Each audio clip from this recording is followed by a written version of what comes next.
महत्त्वाची बातमी आपण पाहूयात। मंत्री भरत शेठ गोगावले, निलेश राणे, महेंद्र दळवी आणि महेंद्र थोरवे यांनी उपमुख्यमंत्री एकनाथ शिंदे यांची भेट घेतल्याची माहिती आहे। तर मंत्री आणि आमदारांसोबत ही बैठक पार पडल्याची माहिती आहे। भरत गोगावलेंनी एकनाथ शिंदे यांची भेट घेतलेली आहे। निलेश राणे, महेंद्र दळवी आणि थोरवेंनी देखील शिंदेंच्या भेटीला गेल्याचं कळतंय। कोकणातील मंत्री आमदारांसोबत एक महत्त्वाची बैठक पार पडलेली आहे।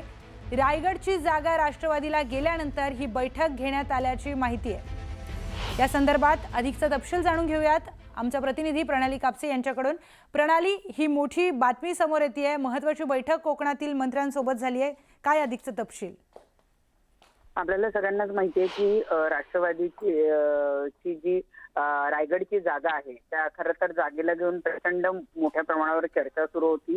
भलेही त्या जागेवर सुरुवातीपासून सुनील तटकरे यांनी अनिकेत तटकरेंसाठी पाठपुरावा केला असला किंवा त्यासाठी त्यांनी जंग पछाडला असला, तरी सुद्धा शिवसेनेच्या वतीनं सातत्यानं ही जागा राष्ट्रवादीकडे न जाता शिवसेनेकडे राहावी यासाठी प्रयत्न केला जात होता। त्यासाठी महेंद्र दळवी असतील, भरत शेठ गोगावले असतील किंवा इतर जी कोकणातली मंडळी आहेत, आमदार आहेत शिवसेनेचे, त्यांनी सातत्याने प्रयत्न केला की या जागेवर आपली ताकद जास्ती आहे, त्यामुळे ही जागा आपल्याकडे राहावी। परंतु शेवटी हे तीन पक्ष महायुतीमध्ये आहेत आणि त्यामुळे महायुतीमध्ये ही जागा आता राष्ट्रवादीला सुटलेली आहे आणि त्यामध्ये राष्ट्रवादीकडून अनिकेत तटकरे यांचं नाव जवळपास अंतिम झालेलं आहे।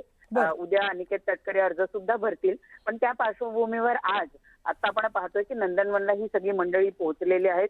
आमदार निलेश राणे असतील, महेंद्र दळवी असतील, भरत शेठ गोगावले असतील, हे सगळे पोहोचलेले आहेत। त्याचबरोबर आत्ताच गुलाबराव पाटील सुद्धा तिथं पोहोचले असल्याचं कळतंय। एकनाथ शिंदे यांनी या सगळ्यांना युतीचा धर्म पाळण्याचे आदेश दिलेले आहेत आणि सोबतच उद्या जेव्हा अनिकेत तटकरे यांचा अर्ज भरला जाईल त्यावेळेला तुम्ही सगळ्यांनी तिथे उपस्थित राहा असं सुद्धा त्यांना सांगण्यात आल्याचं कळतं आहे।